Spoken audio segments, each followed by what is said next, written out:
Hello and welcome to the Long Island Weather Reports. Hope you had a great Thanksgiving. It is November 29th, 2024, 10 o'clock. And we did have a lot of clouds around today. The satellite's kind of like showing you all the clouds. There was some breaks, but as soon as there was a break, it filled right back up again. So plenty of clouds today, not really that much sunshine.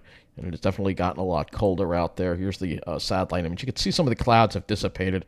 I think these are what you call self-destructive sunshine clouds because of the instability that we have in the air. It is very cold out there. Temperatures have dropped into the 30s, 37, and breezy too. Wind gust up to 20 at Farmingdale, 36 at Islip with a dew point at 23, and a west wind at 10 miles an hour. And they're reporting clear skies. Let's see, Jersey. I mean, it's going to be fairly uniform. Well, you'd think it would be fairly uniform. Somehow it's colder in Jersey, 30 degrees with a west wind at 8. So it is colder in Jersey. For some reason, Miller Air Park, they must have gotten a little bit of radiational cooling there or something for it to drop that much lower. Did the winds go calm? Not really calm, but they went light, I guess. Oddly enough that it's colder there. But most areas around it are warmer in the mid-30s, similar to Long Island, but in the Pine Barrens area of New Jersey, it definitely is a little colder tonight, below freezing for sure. So everybody's going to get, I think, below freezing tonight, even the city, which is in the upper 30s. I think everybody's going to see temperatures below freezing. We'll look at the highs and the lows today. And you can see highs. This was probably earlier on. It did get to the upper 40s, closer to 50. That might have been last night. Looking at, I shouldn't even show you this because it doesn't even work right. And it's kind of no point in showing it to you because the highs, I think, were set earlier on, and the lows are probably the current temperatures. So 36 at Islip.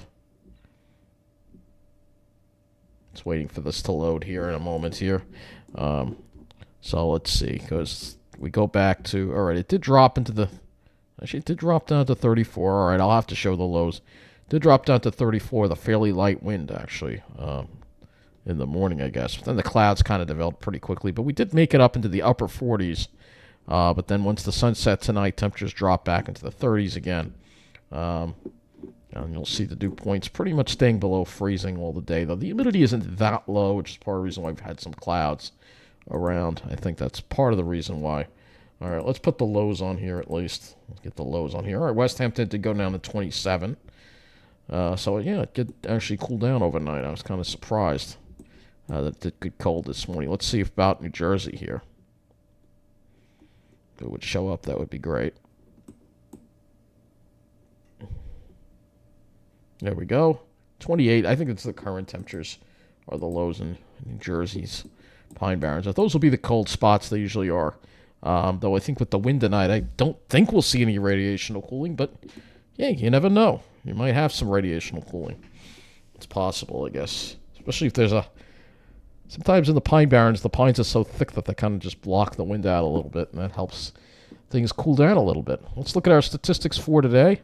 This is the latest radar. You can see there are some showers and flurries, and we even had a little bit of a mixed rain, snow pellet sprinkle this afternoon in Mineola. Oh, that's right. That's not. They still haven't fixed that yet, by the way. So here we go. A high of 49, a low of 33 at Islip. Right around average. The high of 49 is right around where we're supposed to be. We're going to be below that for at least the next couple of days. And the low of 33 was 1 degree below normal. So it put us 1 degree below normal. So we will have below normal weather. And it looks like now for this month we've gotten 3.34 inches of rain at Islip. So close to the normal amount for the month. We're still below normal, but close to the normal amount for the month.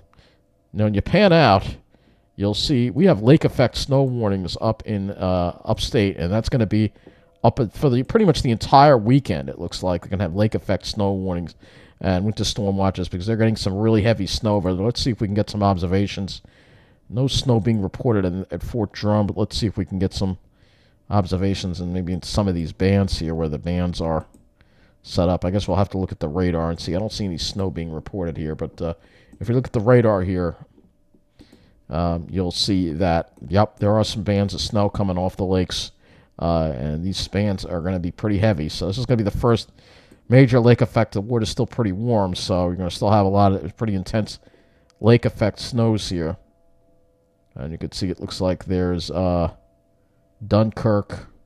That area looks like they're getting some snow. So I'm kind of curious to see some of these observations here. I can find some of these places. Don't see any snow being... Southwest wind's not quite off the lake. All right, we got to go a little more over here, I think. Looking at the wrong spot.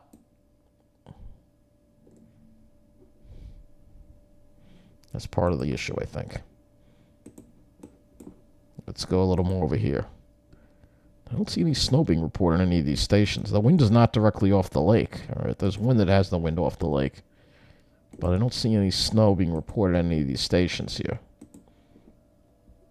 But there definitely is some on the radar. It's just a matter of finding the right station that's reporting the snow, because you see it on the radar. Right around Dunkirk. So south of Buffalo. Yeah, we're looking in the wrong area. That's what it is. All right, so yeah. There's another band that's over here though. It looks pretty heavy. That's south of Watertown. So let's look for that one.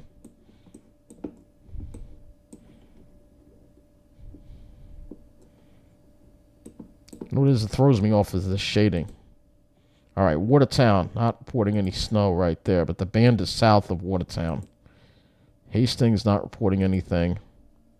We already showed us Wego. So it looks like there is no observation sites where these bands are occurring over here. We can look at the other one. Let's look at the other one. Yeah, Madison. So north of Cleveland in Ohio.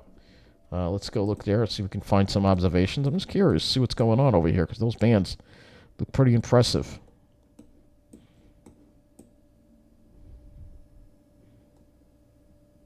There's Cleveland. Okay, Cleveland itself not reporting any snow, but if we go over here, oh, look at that, gust of 51 at Fairport, New York. Excuse me. I think that's Fairport, New York.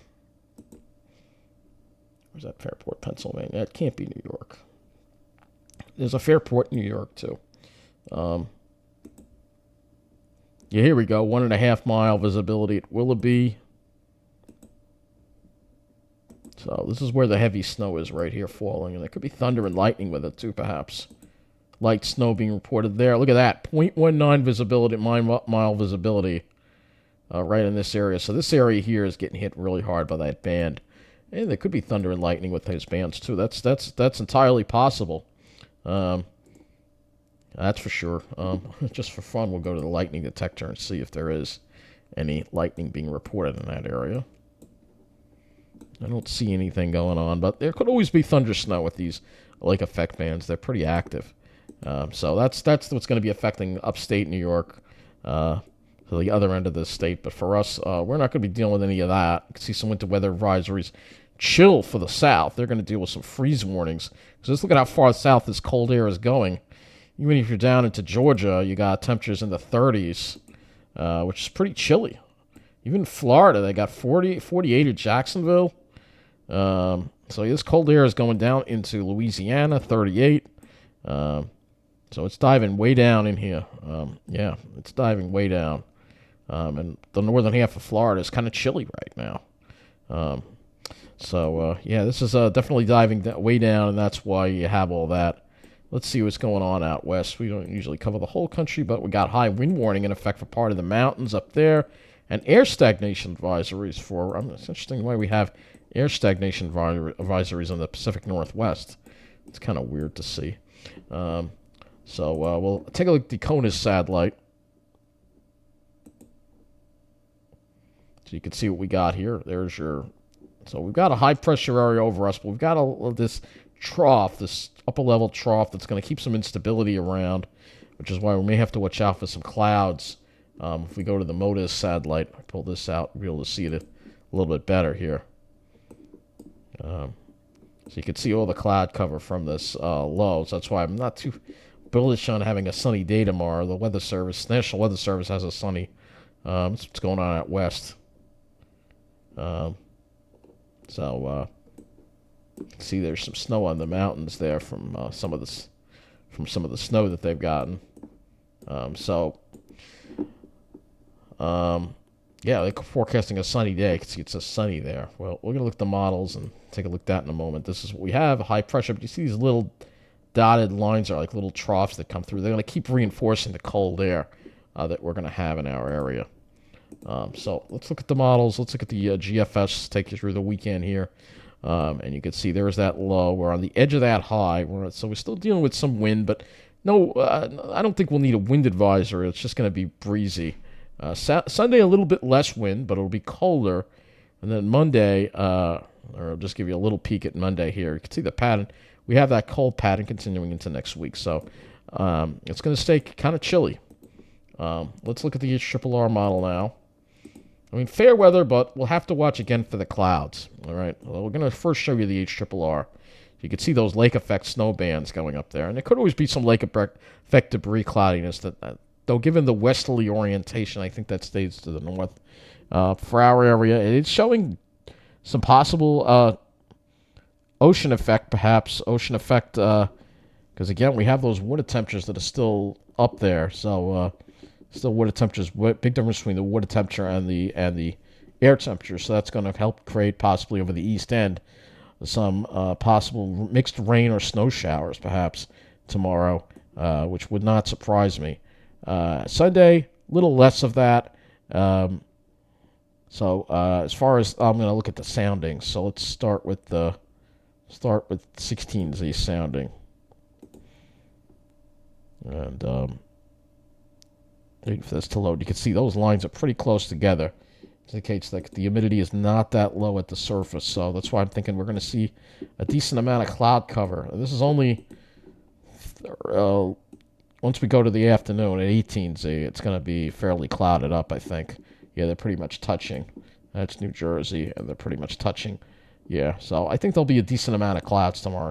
Some sun, and then you're going to get that this is typically what happens when you get that first cold air mass. You get that instability in the air, and we're going to see that. So let's look and see how much snowfall some of these models are predicting upstate, and you can see, yeah, this is going to be, some areas going to get pounded with feet and feet of snow. This is going to be pretty bad. For them. But luckily, we're not going to have to deal with that. Look at our dew points and wind flow. You'll see here dew points do drop a little more tomorrow into the 20s. The driest air seems to stay over Ohio and the mid-Atlantic. You see that we still have plenty of barbs in those wind barbs you see there. So that means we're still going to have a pretty gusty westerly wind. And then Sunday, similar deal. Westerly winds pretty much continue. Breezy, but probably not meeting the criteria for a wind advisory. Tonight, temperatures will drop down probably to probably upper 20s to around the freezing mark, maybe a little colder with that wind. I don't think we're going to see the radiational cooling. But then again, we may have some spots. We'll have to see what happens in the morning. And tomorrow, yeah, we're only going to be in the upper 30s tomorrow for highs. So 10 degrees below normal for a high tomorrow. So it will be a significantly colder day. Upper 30s is more normal for late December. Not so much late November, but hey, it's nice to be below normal for a change. Similar deal tomorrow night. I don't think we see the radiational cooling because of the wind and the cloud cover. We'll have to see if it lets up, then we do. But tomorrow night, again, we'll be going below freezing. And then Sunday, just as cold, probably mid to upper 30s for highs. We'll do it. So it's quite chilly for this time of the year. We'll go and look at the skies next. Go to the GFS here. And show you the GFS first of all, the temperatures too. Lines up pretty well with the HRRR. All right, let's go look at the dew points. I'm just seeing if they line up at all. Yeah, GFS is a little drier with the air, I notice. Has drier air in place. So maybe the GFS will trend less cloudy. You can see there's a real nice bubble of dry air right there. If we go to the cloud cover, you'll see GFS is not showing much cloud cover at all. It's giving us a mostly sunny day, which I guess that's what they're using at the National Weather Service. They're pretty much going with the GFS. And it would be nice if it is a mostly sunny day, but there'll be more clouds with a wave coming through on Sunday. But The HRRR is thinking there's going to be a lot of pop-up cloudiness. What about the NAM? NAM is not saying we're going to have the pop-up cloudiness. So we have a little bit of a discrepancy because we know the RGM is going to show mostly sunny skies as well for tomorrow, and not much in the way of pop-up clouds. So it's showing mostly sunny, but I don't know if I'm necessarily buying it. We have the HRRR saying it's not going to be mostly sunny. And again, when we go and we look at this, all the clouds that are generated in this trough here, I have a hard time believing that we'll have mostly sunny skies. Some of the other models that just don't. I think they're factoring in the low-level moisture that's around. So that's the tricky part with the forecast tomorrow is cloud cover, because we don't have an agreement. Sunday, I think we will wind up seeing more in the way of clouds. Probably this is Sunday. Probably some more clouds from that wave that's passing through. There'll be some sun, but I don't think it'll be completely clear. Now, Monday is when we'll probably have a mostly sunny day, probably, but I'm just covering the weekend right now. So we definitely have a little bit of a disagreement here with the models, obviously. I can go back to GFS and look at some soundings and see what the soundings say. The 18, these lines are pretty close together. We'll see if they're a little further apart over Jersey. It's still kind of close together, so that indicates again that there may be some moisture to generate some cloud cover. So that's the tricky part for tomorrow, cloud cover. I'm just going to say partly to mostly sunny. So if it's mostly sunny, it'll be, but there could be partly sunny conditions as well. There'll probably be less clouds than today, but I don't think it's going to be great. Just showing you again this air mass here. The cold air, it's diving down here. You can see it diving down here this week. So plenty of cold air around across the east. You can see that right there, especially if I show you the dew points. Really kind of illustrate the point here. Yeah, plenty of dry air across the country right now. So, but as far as the cloud cover, I mean, that's kind of dependent on humidity. Dew point, let's throw dew point on this map here. See what we have here. See if we have any. It's low, but I don't see those. All right, I see some over Ohio. That's a little lower here.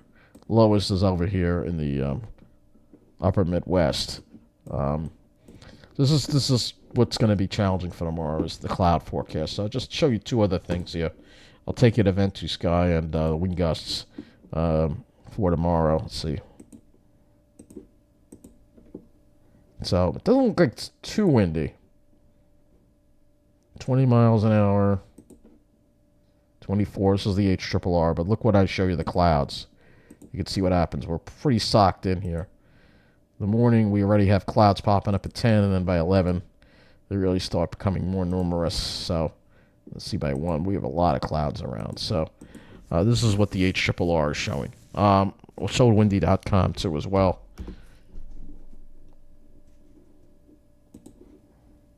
See if that's doing the same thing. It looks like it's got better conditions over Long Island and more clouds over Jersey. Yeah, and we'll go look at the wind too. I mean, I don't think the winds are going to be. It's going to be breezy, but I don't think it's going to be wind advisory criteria. So, just going to be breezy. So, tricky day for tomorrow with the cloud forecast. Obviously, when I see something like this, which is what it looked like today, I have to wonder how much of that clear sky we're going to see. So, I guess we'll know in the morning what's going to happen. But right now, it's kind of hard to tell.